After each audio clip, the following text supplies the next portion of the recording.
Hello students, welcome to my channel. तो हम कर रहे हैं अपने सभी एग्ज़ाम्स की प्रिपरेशन के लिए इम्पोर्टेंट प्रीवियस ईयर क्वेश्चंस। तो आज हम करेंगे 58th का। आपने किसी ने भी आंसर नहीं लिखा है। 58th क्वेश्चन हमने कंप्लीट कर लिए थे मेंटल हेल्थ नर्सिंग के। तो 58th क्वेश्चन ये था हमारा कि थेरेपेटिक कम्युनिकेशन को इम्प्रूव करने के लिए आप कौन सी स्ट्रेटजीज़ का इस्तेमाल करोगे। तो वो था प्रोसेस रिकॉर्डिंग के थ्रू हम क्या कर सकते हैं, इम्प्रूव कर सकते हैं अपनी कम्युनिकेशन टेक्निक्स को। ठीक है, अब नेक्स्ट क्वेश्चन है हमारा, when assessing a patient with appendicitis. जब आप असेस कर रहे हो एक पेशेंट को जिसको अपेंडिसाइटिस है, how a nurse must initiate to get information. तो कैसे उससे जानकारी इकट्ठा करेगी, क्या बोलेगी उसको। तो वो बोलेगी tell me how you are feeling. Tell me, आप बताइए कैसा फील कर रहे हैं आप। ठीक है, तभी वो बता पाएगा। नेक्स्ट देखो, choose the most therapeutic response. Choose करना है इनमें से कि कौन सा थेरेपेटिक रिस्पॉन्स होगा टू मिस्टर श्याम।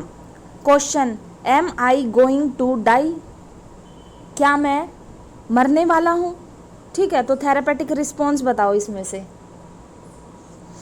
तो ये होगा, would you like to tell about your condition and. तो हम क्या बोलेंगे पेशेंट को, would you like to tell about your condition and prognosis. ठीक है, कंडीशन और प्रोग्नोसिस के बारे में उससे पूछेंगे। ठीक है, नेक्स्ट क्वेश्चन देखो, a female patient is admitted. A female patient is admitted in acute psychiatric ward after a suicidal attempt. Suicidal attempt के बाद उसको एडमिट कर दिया गया साइकेट्रिक वार्ड में। शी सेज, वो क्या बोल रही, वाई आई एम स्टिल, क्यों मैं कैसे अब तक जिंदा हूँ। There is no valid reason for me to, कोई वो है नहीं कि मैं क्यों जिंदा हूँ। हाँ, कोई मेरे पास रीज़न नहीं है जिंदा रहने के लिए। What ever happened in my life was a failure only. जब मतलब कुछ भी हुआ है ना, मैं हमेशा फेल ही हुई हूँ। मैंने कभी कुछ अच्छा नहीं किया। What would be your response that promotes. एक थेरेपेटिक कम्युनिकेशन जो आप करोगे पेशेंट के साथ, तो क्या बोलोगे आप उसको। तो हम बोलेंगे पेशेंट को, you have been feeling like a failure for a while. क्या बोलोगे, you have been feeling like a failure while. मतलब क्या है इसका, it is an example of restating repetition of client's main idea which give the chance client to express. इसमें क्या है कि भाई अगर आप फेल हो गए हो फॉर अ वाइल, एक बार के लिए, तो ऐसा क्यों हुआ। मतलब उसको इस तरह से आप मोटिवेट करोगे कि एक ही बात दोबारा से रिपीट करोगी, ऐसा कैसे हुआ, ताकि वो आपको एक्सप्रेस कर सके, अपनी फीलिंग्स के बारे में बता पाए। ठीक है, ताकि जो मेन रीज़न है हम उस चीज़ तक पहुंच पाएँ और उसका सॉल्यूशन कर सकें। नेक्स्ट देखो, why what is most appropriate nurse response to a myocardial infection client who is fearful of dying.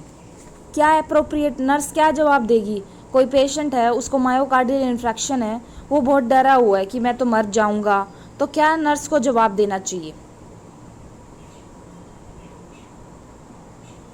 तो इसका हमारा राइट आंसर आएगा ए। वो उसको बोलेगी tell me about your feelings. आपके दिमाग में, आपके मन में क्या फीलिंग्स चल रही हैं वो मुझे बताइए। ठीक है, नेक्स्ट देखो, एक क्लाइंट विद पैरानोइड। क्लाइंट को क्या है, पैरानोइड स्किज़ोफ्रेनिया है, हैज़ अ डिल्यूजन, और क्या है, डिल्यूजन ऑफ परसिक्वेशन भी है। तो ही टेल्स द नर्स, क्या बोल रहा है कि जो CIA है is out to get me, they are spying on me, the nurse best initial response is. क्या बोलेगी वो। पैरानोइड स्किज़ोफ्रेनिया का पेशेंट है, ठीक है, उसको परसिक्वेशन का भी डिल्यूजन है। तो वो बोल रहा है कि CIA मुझे ढूंढ निकालेगा। ठीक है, दे आर, मतलब उनकी नज़र मुझ पे ही है। तो वो क्या बोलेगी, नर्स क्या जवाब देगी इसका, ये सब क्वेश्चन सुन के। तो वो बोलेगी tell me how they are trying to get you, कि मुझे आप बताइए कि वो कैसे आपके साथ ये सब करना चाहते हैं। ठीक है, ताकि भाई वो पूरी बात बताए कि ये उसके दिमाग में चल रहा है। नेक्स्ट क्वेश्चन देखो, you observe that a patient becomes restless. आप देख रहे हो कि एक पेशेंट है वो रेस्टलेस है, वॉकिंग हेयर एंड देयर। ठीक है, मेकिंग एग्रेसिव गेस्चर्स बना रहा है, अब्यूजिंग एवरीवन, हर किसी को अब्यूज़ कर रहा है। What statement would you most appropriate, तो आप क्या स्टेटमेंट यूज़ करोगे उस पेशेंट के लिए, क्या बोलोगे आप उसको, तो बोलेंगे हम you look so restless tell me what is happening, कि आप बड़े ही रेस्टलेस दिख रहे हो, क्या हुआ है आपके साथ, बताओ हमें। ठीक है, ये हमने क्या क्वेश्चन पूछा है, ये ओपन एंडेड क्वेश्चन होते हैं ताकि उसको कोई लिमिटेशंस नहीं होती, वो खुल के जवाब दे सकता है। ठीक है, नेक्स्ट क्वेश्चन देखो। The nurse find a patient crying who is undergoing chemotherapy for, patient को लुकीमिया है, उसको हम कीमोथेरेपी के लिए लेके जा रहे हैं, लेकिन पेशेंट क्या है, रो रहा है, तो बेस्ट रिस्पॉन्स नर्स क्या देगी भाई, क्या रिस्पॉन्स देगी, तो उसका राइट आंसर रहेगा हमारा A, all of these changes in your life have been difficult, कि जितने भी चेंजेस आते हैं आपकी लाइफ में वो हमेशा डिफ़िकल्ट ही होते हैं, क्योंकि वो रो किसकी वजह से रही, कीमोथेरेपी होने वाली है, पता नहीं हम मेरे साथ क्या होगा, तो इस वजह से, तो राइट आंसर ए रहेगा इसका। नेक्स्ट देखो, when a client says I can't focus my mind keeps wondering, मैं फोकस नहीं कर पाता, मेरा ध्यान इधर उधर, मेरा माइंड यहाँ जाता है। When the nurse reply saying you are having difficulty, क्या आपको कंसंट्रेट करने में डिफ़िकल्टी होती है, तो this is the example of कौन सी कम्युनिकेशन टेक्निक में उसकी दिक्कत आ रही है। ठीक है, तो इसको बोलते हैं पैराफ्रेजिंग, क्या बोलते हैं, पैराफ्रेजिंग। देखो, when the counsellor state what the client has just said using fewer words but without changing the meaning of what the client said, called paraphrasing. Paraphrasing क्या होता है, इसने बोला कि कोई भी जो काउंसलर है वो बता रहा है कि क्लाइंट क्या सिर्फ बोलता है, कुछ वर्ड्स यूज़ करता है लेकिन उसका मीनिंग चेंज नहीं होता, कुछ वर्ड यूज़ करके अपनी बात को बता देता है लेकिन उसका मीनिंग चेंज नहीं होता, तो उसको हम क्या बोलते हैं, पैराफ्रेजिंग। ठीक है, नेक्स्ट क्या है, responsing which to avoid in therapeutic communication are, इसने क्या बोला है, रिस्पॉन्स विच टू अवॉइड, आपको कौन सा रिस्पॉन्स अवॉइड करना है जब आप थेरापेटिक कम्युनिकेशन पेशेंट के साथ कर रहे हो। ठीक है, अवॉइड करना, और फिर लास्ट में आ गया एक्सेप्ट, जो अवॉइड करने हैं वो तो ठीक है, और जो अवॉइड नहीं करने उसको बाहर निकालेंगे, तो वो है रिफ्लेक्टिंग एंड क्लैरिटी।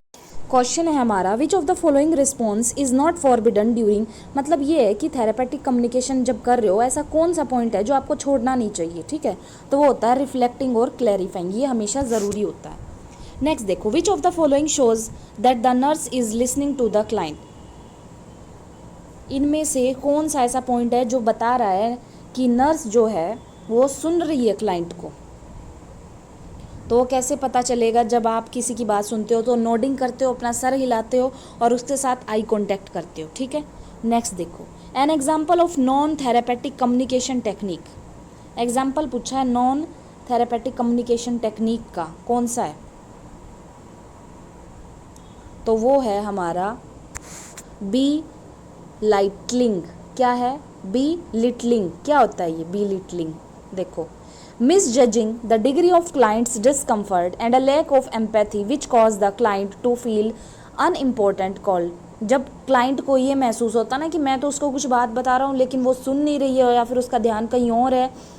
ठीक है, और वो मेरी बात का मतलब इतना ज़्यादा गौर नहीं कर रही है और उसने कुछ इमोशनल बात बताई है और ना उसने कुछ सिंपैथी एम्पैथी उसकी तरफ शो की है, तो उसको लगता है कि मैं इतना इम्पोर्टेंट नहीं हूँ, उसको अनइम्पोर्टेंट फील जब होने लगता है तो वो बी लिटलिंग कहलाता है। ठीक है, नेक्स्ट देखो, which of the following communication technique should be avoided by nursing, कौन सी ऐसी कम्युनिकेशन टेक्निक है जो अवॉइड करनी चाहिए नर्सिंग को, वो होती है बी लिटलिंग, अनइम्पोर्टेंट उसको फील कभी नहीं कराना चाहिए। ठीक है, next, the nurse observe the patient to be withdraw and crying and convey to the patient that she seems to be sad today, the interviewing approach used here is, nurse देख रही है कि पेशेंट विड्रॉ कर रहा है, crying कर रहा है and convey to the patient see seem, भाई वो पूरा दिन से उदास है आज, तो कौन सी इंटरव्यू अप्रोच को आप यूज़ करोगे, तो इस टाइम पे reflecting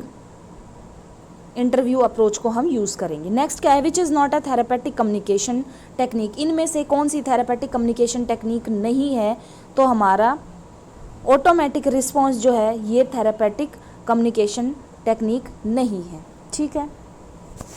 next, one of your colleague states that your assign clients look like अ, आपका जो कलीग है ना वो बोल रहा है कि जो आपने असाइन किया है ना क्लाइंट वो ना ड्रग एडिक्ट दिखता है, तो विच ऑफ द फ्लोइंग बेस्ट, तो आप क्या बोलोगे अपने कलीग को, तो बोलेंगे कि क्या है उसका जजमेंटल एटीट्यूड है, तभी तो वो जज करके बोल रहा है कि ये ड्रग एडिक्ट है।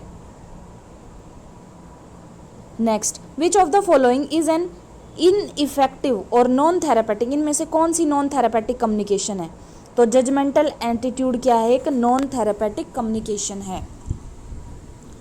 Next, which of the following techniques are example of, कौन सी ऐसी टेक्निक है जो एग्जाम्पल है नॉन थेरेपेटिक कम्युनिकेशन का, बताओ। Giving advice, focusing, restarting, paraphrasing, कौन सी है नॉन थेरेपी। राइट आंसर रहेगा ए कि किसी को एडवाइस देना ये कोई भी कम्युनिकेशन की टेक्निक नहीं है, ठीक है। नेक्स्ट देखो, एक पेशेंट है with anti social personality disorder, वो ब्लेंच कर रहा है, लाउडली बोल रहा है, स्टाफ मेंबर उससे पूछ रहा है कि डू यू नो, आप जानते हो कि क्यों पीपल फाइंड यू रिपल्सिव, मतलब आपसे दूर भागते हैं, क्यों लोग आपसे दूर भाग रहे हैं, तो ये जो स्टेटमेंट है most likely would elicit which of the, तो क्लाइंट का क्या रिएक्शन रहेगा इस पर, तो क्लाइंट का रिएक्शन रहेगा इस पर डिफेंसिवनेस का, ठीक है। देखो, जो एंटी सोशल पर्सनैलिटी वाले लोग होते हैं वो क्या शो करते हैं, उनको शेम, एम्बेरसमेंट फील होती है, रिमोर्स, सोसाइटी के पीपल से दूर भागते हैं, क्यों, बिकॉज दे आर गिल्टलेस, उनको कोई गिल्ट नहीं होता, ठीक है। सो ही विल बिकम डिफेंसिव, वो हमेशा मतलब कोई भी काम कर देना चाहे वो गलत हो, उनको कोई गिल्ट नहीं होने वाला, तो इसीलिए वो हमेशा ही will become defensive in response, ठीक है। साइकोपैथोलॉजी से रिगार्डिंग क्वेश्चंस देखेंगे। Inability to verbally describe one's emotional feelings, जब कोई भी पर्सन या कोई भी पेशेंट अपनी इमोशंस फीलिंग को वर्बली ना बता पाए तो वो स्टेटमेंट कहलाती है एलेक्सथीमिया, एलेक्सथीमिया, ठीक है। और ये मेनली कौन से पेशेंट्स में दिखता है, पोस्ट ट्रॉमेटिक स्ट्रेस डिसऑर्डर्स या फिर ड्रग एब्यूज़, ठीक है। Next, a patient has adequate speech amount but content provides little information the patient is suffering from, patient क्या है, एडिक्वेट स्पीच मतलब कम शब्दों में ही अपनी जितनी इन्फॉर्मेशन है वो दे देता है, तो क्या है उसको, तो उसको क्या है, पॉवर्टी ऑफ आइडियाज़, ठीक है। नेक्स्ट देखो, excessive fatigue after minimal physical और mental exertion is, excessive fatigue हो जाना थोड़ा बहुत काम करते ही, वो क्या होता है, वो होता है न्यूरास्थीनिया, क्या होता है, न्यूरास्थीनिया, जब थोड़ा बहुत काम करते ही हम थक जाते हैं, ठीक है।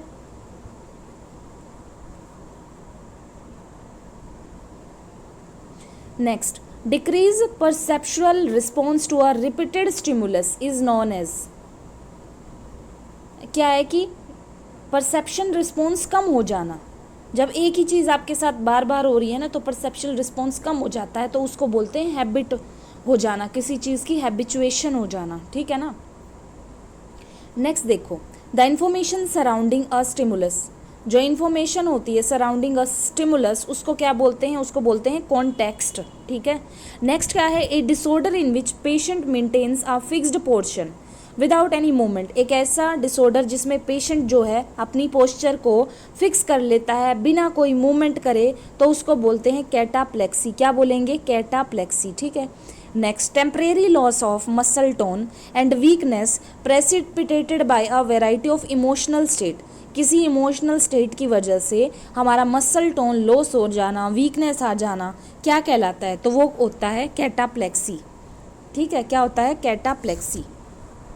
Next, which term refer to perceptual abnormality, कौन सी टर्म यूज़ करेंगे हम परसेप्शनल एबनॉर्मलिटी को डिफाइन करने के लिए, तो वो होता है हेलुसिनेशन, ठीक है, परसेप्शन में एबनॉर्मलिटी आना, ठीक है।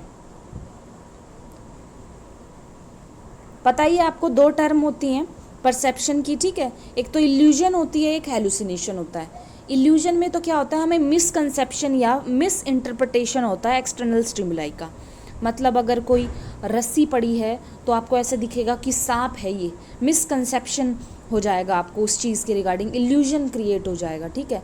और हेलुसिनेशन में क्या होता है, आपको जैसे कोई कोई आवाज़ें आती हैं जो है ही नहीं, स्टिमुलस है ही नहीं इसमें, पर आपको लग रहा है कि स्टिमुलस है, ठीक है।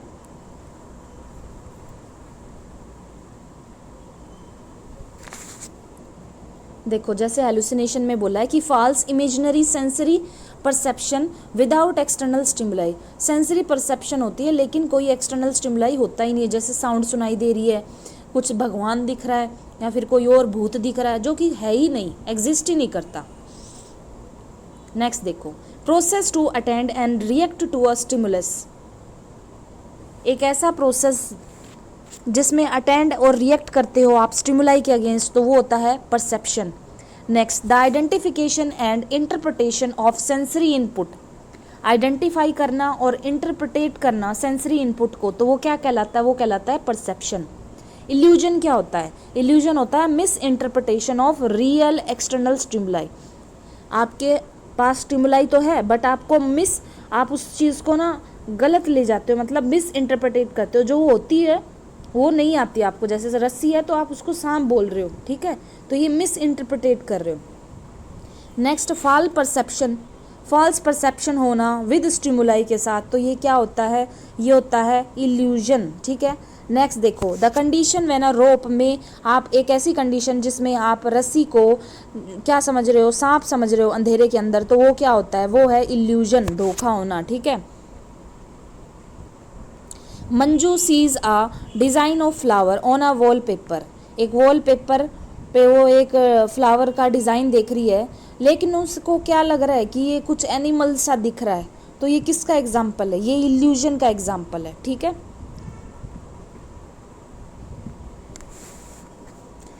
नेक्स्ट है a perception that occurs when a sensory stimulus is present, एक परसेप्शन के अंदर सेंसरी स्टिमुलस प्रेजेंट है लेकिन इज इनकरेक्टली, उसको इनकरेक्टली परसीव किया जा रहा है और मिस इंटरप्रिटेट किया जाता है, तो वो क्या कहलाता है, इल्यूजन कहलाता है। नेक्स्ट क्या है, a psychiatric illusion may be manifested by all of the following, psychiatric illusion may be manifested by all of the following except, तो एक्सेप्ट में हमारा आ जाएगा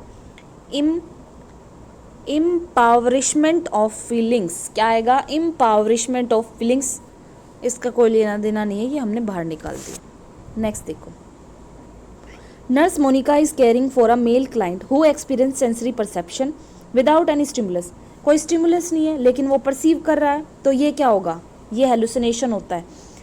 देखो इल्यूजन में तो स्टिमुलाई है बट गलत परसीव कर रहा है, और हेलुसिनेशन में कोई स्टिमुलाई है ही नहीं, ठीक है, तो वो हेलुसिनेशन कहलाएगा। नेक्स्ट, हेलुसिनेशन किस चीज़ का डिसऑर्डर है, हेलुसिनेशन परसेप्शन का डिसऑर्डर है। नेक्स्ट क्या है, ऑडिटरी हेलुसिनेशन किसका डिसऑर्डर है, ऑडिटरी हेलुसिनेशन परसेप्शन का डिसऑर्डर है। इमेजिनरी परसेप्शन क्या है, इमेजिनरी परसेप्शन हेलुसिनेशन है। False sensory perception in the, external stimuli है ही नहीं और फिर भी हम ऐसे ही सेंसरी हमें परसेप्शंस हो रहे हैं, तो वो क्या कहलाता है, वो हेलुसिनेशंस कहलाता है।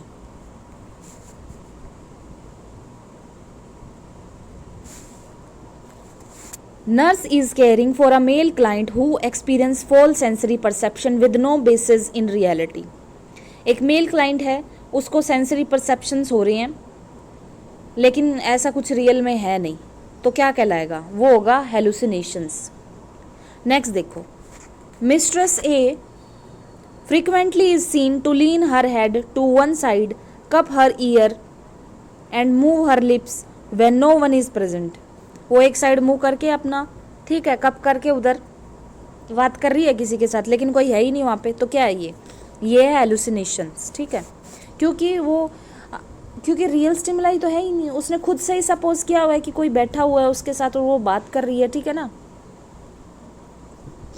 नेक्स्ट देखो, गस्टेटरी हेलुसिनेशन किस चीज़ को, गस्टेटरी अफेक्ट करता है टेस्ट बर्ड्स को, ठीक है। Next, a mental disorder in which a person feels, एक ऐसा मेंटल डिसऑर्डर, इसमें पर्सन क्या फील कर रहा है, जो लाइस होती है, जुएं जो होती है वो उसके क्रॉल कर रही है, आम पे चल रही है उसके, ठीक है, बट एक्चुअली कोई लाइस नहीं है उसकी स्किन पे, तो क्या है, क्या है उसको, तो उसको है टैक्टाइल हेलुसिनेशन, ठीक है। टैक्टाइल में मतलब उसको फील होगा कि कुछ चल रहा है, ठीक है। ऑडिटरी में सुनने वाला होगा, ठीक है। नेक्स्ट देखो, the hallucination in which the content is consistent with either a depressed or manic mood। hallucination जिसके अंदर क्या होगा, content is consistent with either a depressed or manic mood, क्या होगा ये, क्या होता है ये, कौन सा hallucination कहलाएगा। जिस hallucination में भाई पेशेंट का पहले से ही डिप्रेस्ड और मेनिक मूड भी है, तो आप उसको क्या टर्म बोलोगे, बताओ क्या बोलोगे। तो हम उसको बोलेंगे मूड कॉन्ग्रुएंट हेलुसिनेशन। क्या बोलोगे, मूड कॉन्ग्रुएंट हेलुसिनेशन, ठीक है। नेक्स्ट देखो, formed visual hallucination are seen in the lesion of। Visual hallucination कब देखने को मिलेगी, इन द लीजन ऑफ, मतलब हमारे ब्रेन के कौन से लीजन में दिखेगा, तो वो है हमारा टेम्पोरल रीजन में विजुअल हेलुसिनेशन, वो उसके लिए रिस्पॉन्सिबल होगा, ठीक है। नेक्स्ट देखो, which of the following disorder have symptoms like. कौन से डिसऑर्डर में ये सिम्टम दिखते हैं, परसिक्वेशन के, ग्रैंडियोर के, आइडिया ऑफ रेफरेंस, इनकोहेरेंस। तो ये होता है हमारा डिसऑर्डर ऑफ थॉट के अंदर। डिसऑर्डर जब होगा ना थॉट का, तो किस किस के अंदर क्या क्या सिम्टम दिखेंगे, persecution, grandeur, idea of reference, incoherence. In following which is इसमें से कौन सा थॉट डिसऑर्डर है, तो डिल्यूजन एक थॉट डिसऑर्डर। डिल्यूजन क्या होता है, एक अनशेकेबल फॉल्स बिलीव्स होता है। अब आपने ये बोल दिया ना, वो पेशेंट ये बोलेगा ये सही है तो सही है, कोई इसको गलत नहीं कर सकता, ठीक है ना। उसको इतना अंधा विश्वास होता है ना कि बस ये है तो ये ही है, बस चाहे उसको आप कितना भी प्रूफ दे लो, कुछ भी कर लो, पर वो मानने वाला नहीं है, ठीक है। ये डिल्यूजन होता है। डिल्यूजन एक डिसऑर्डर है, किसका डिल्यूजन है, थिंकिंग का, मेमोरी का, तो ये क्या है, थिंकिंग का।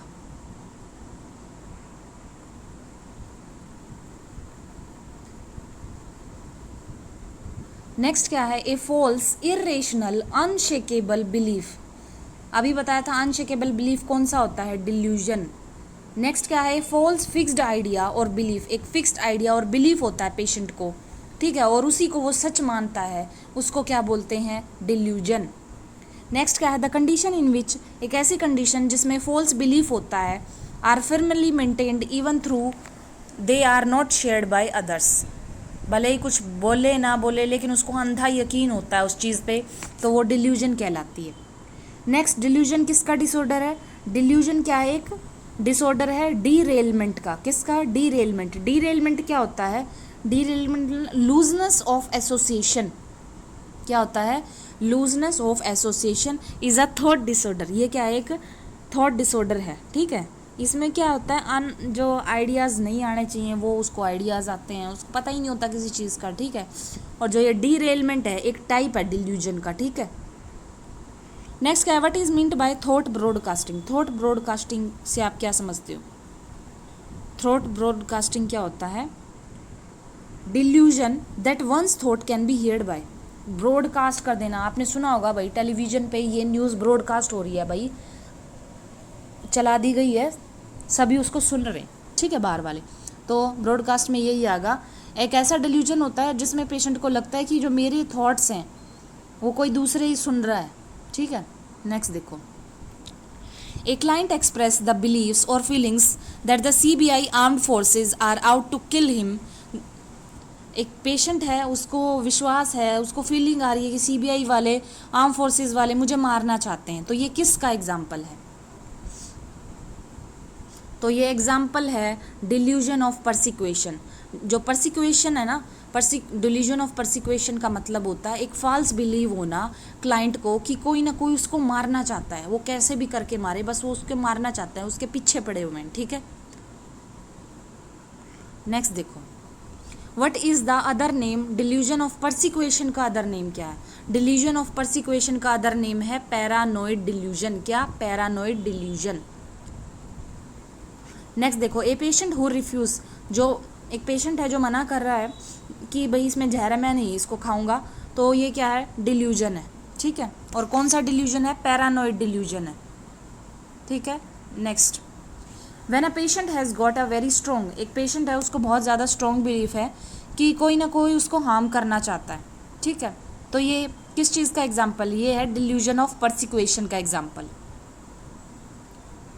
परसिक्वेटरी डिल्यूजन किस में सबसे ज़्यादा देखने को मिलता है? जो परसिक्वेटरी डिल्यूजन है वो पैरानॉइड स्कीज़ोफ्रेनिया में देखने को मिलता है। किस में? पैरानॉइड स्कीज़ोफ्रेनिया में।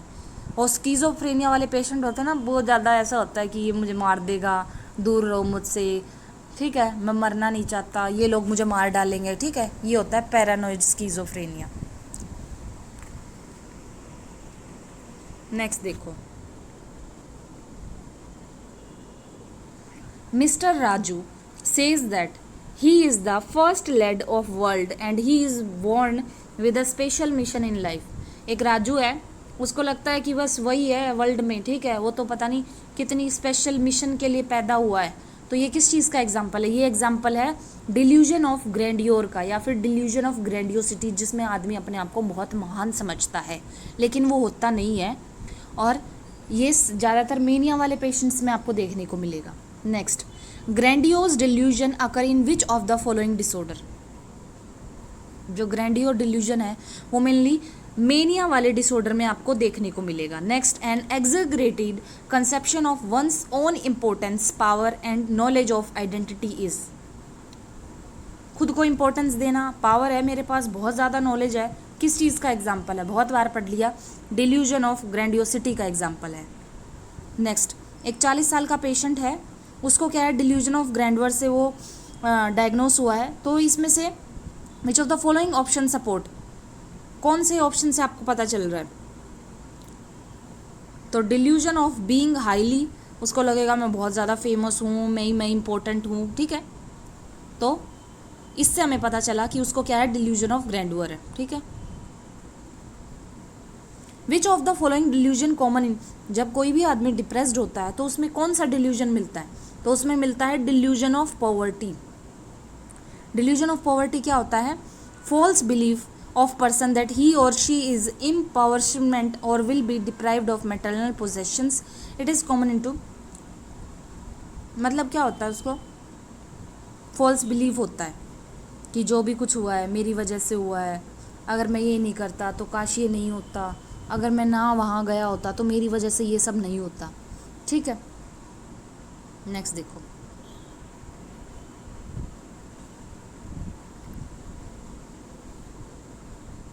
डिल्यूजन आर कॉमनली, कौन सा डिल्यूजन कॉमन होता है डिप्रेशन के अंदर? एक्सेप्ट, अब डिप्रेस्ड किया हुआ आदमी अपने आप को महान तो समझेगा नहीं। Delusion is not present in, delusion किस में प्रेजेंट नहीं होता? डिल्यूजन कंपल्सिव डिसऑर्डर में प्रेजेंट नहीं होता। अब कंपल्सिव डिसऑर्डर क्या होता है? एक ही काम को बार बार करना अपना स्ट्रेस रिलीव करने के लिए।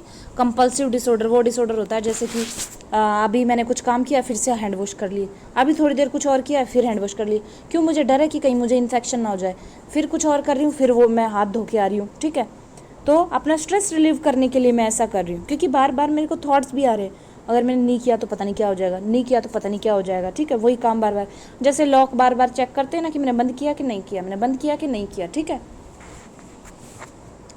नेक्स्ट देखो, a form of speech in which the client tend to wander away from the intended point and never returning to the original idea.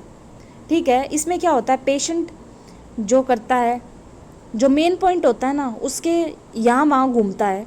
ठीक है, और कभी भी अपने ओरिजिनल बात पे नहीं पहुँच पाता, तो वो क्या होता है? वो होता है टेंजेंशियलिटी। टेंजेंशियलिटी, इसमें क्या होता है? A person begins to respond to a question, उससे कोई क्वेश्चन पूछा गया, वो एक्सप्लेन कर रहा है, लेकिन जो सही जवाब है उस तक कभी पहुंच ही नहीं पाएगा, उसके आसपास ही घूमता रहेगा। ठीक है, नेक्स्ट है pre occupation will with a fear of having a serious physical illness not based on real or organic pathology। इसमें क्या होता है? उसको डर होता है कि मेरे को कोई फिजिकल इलनेस है। ठीक है, लेकिन रियल में उसको ऐसा कुछ होता भी नहीं है, उसको सिर्फ लगता है, लेकिन अगर उसकी रिपोर्ट्स देखें ना उसमें ऐसा कुछ होता ही नहीं है कि सीरियस इलनेस। तो ये क्या होता है, ये होता है हाइपोकॉन्ड्रियासिस। क्या होता है, हाइपोकॉन्ड्रियासिस। देखो इसमें क्या है, pre occupation with fear of having serious illness without evidence. उसको लगना कि मैं तो बहुत ज़्यादा बीमार हूँ लेकिन कोई फिजिकल इलनेस का कोई आपके पास एविडेंस ही नहीं है, तो वो हाइपोकॉन्ड्रियासिस कहलाता है। ठीक है, फिजिकल सिम्टम्स और फिजिकल इलनेस होना बिना किसी ऑर्गेनिक पैथोलॉजी सिम्टम्स के, तो ये क्या होता है, सोमैटोफोम डिसऑर्डर्स होते हैं। क्या होते हैं, सोमैटोफोम डिसऑर्डर्स। ठीक है, नेक्स्ट देखो,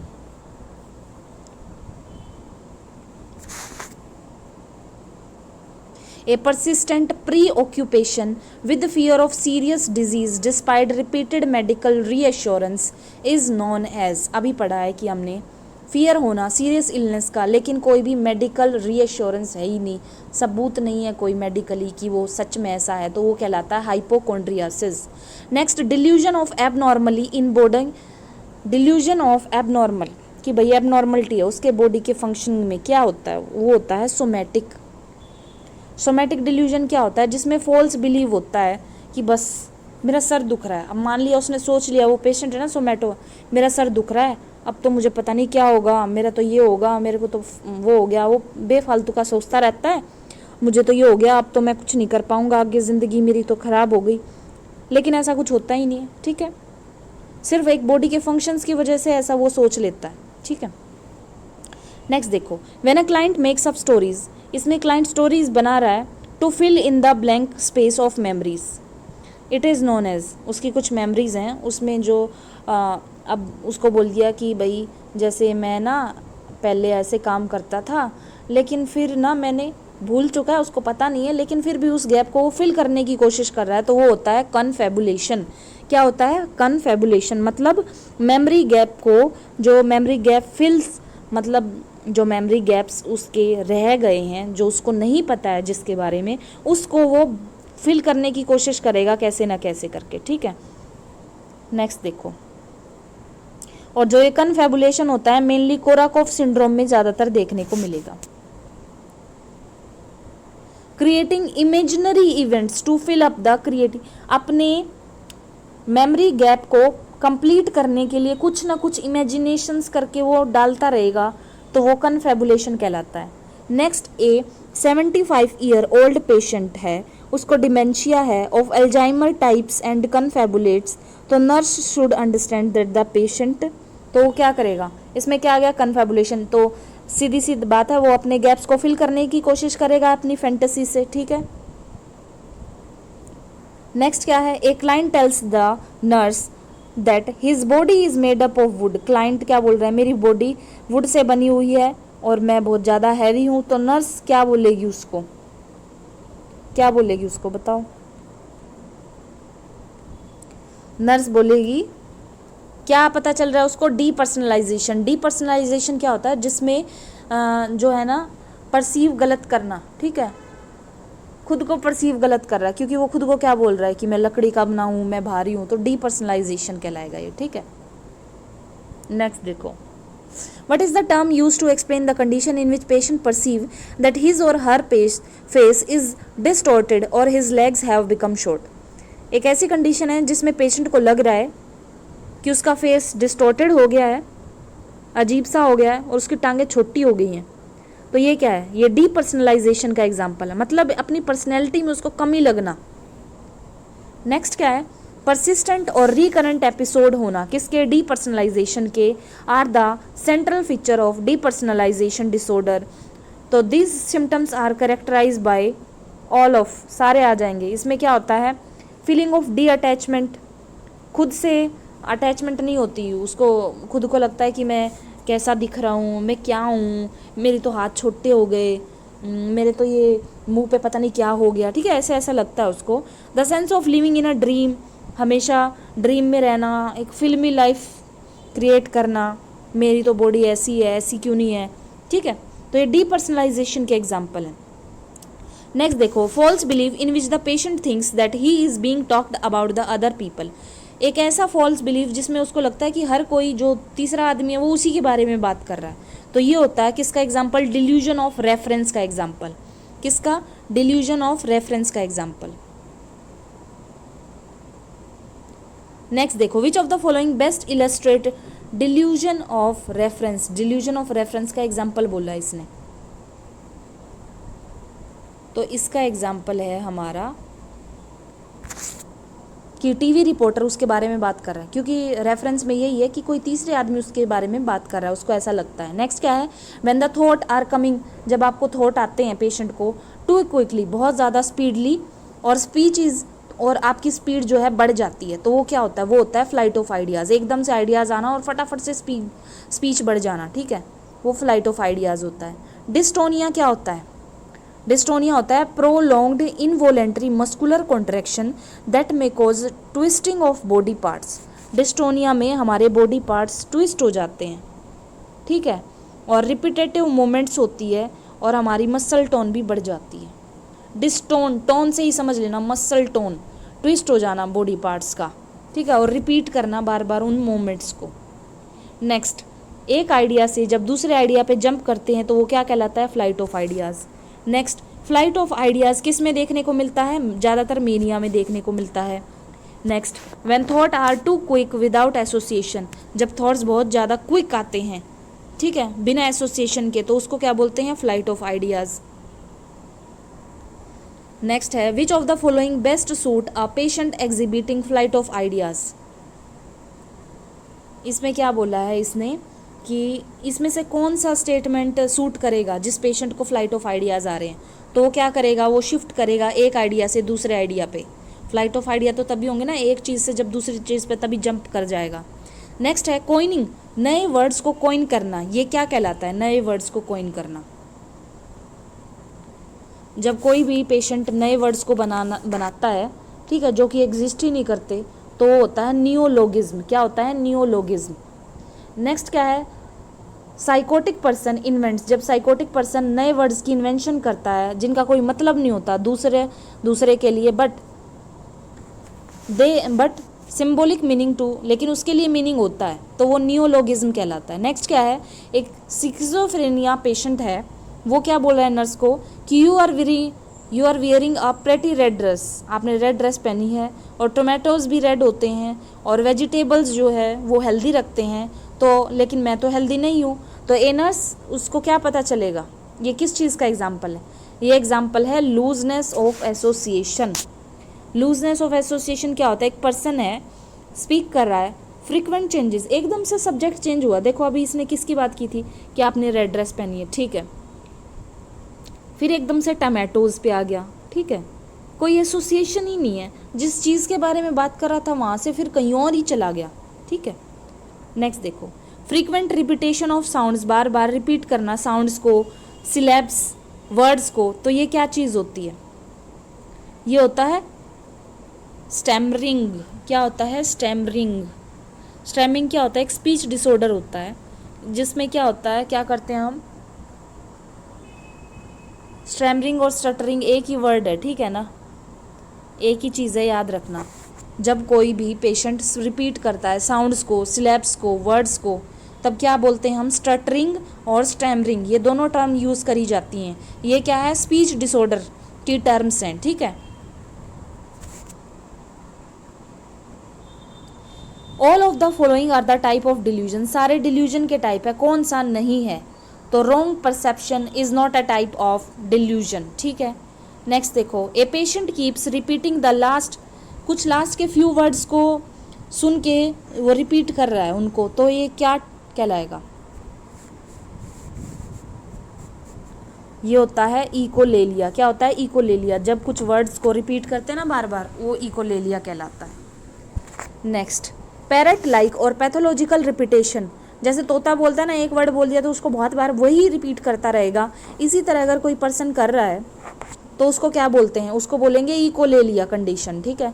नेक्स्ट क्या है, ए पर्सन है, उसको स्किज़ोफ्रेनिया है, was found to repeat whatever words the psychiatric nurse was speaking. Nurse है, वो कुछ भी बोल रही है तो उसको रिपीट कर रहा है बार बार, वो स्किज़ोफ्रेनिया वाला पेशेंट।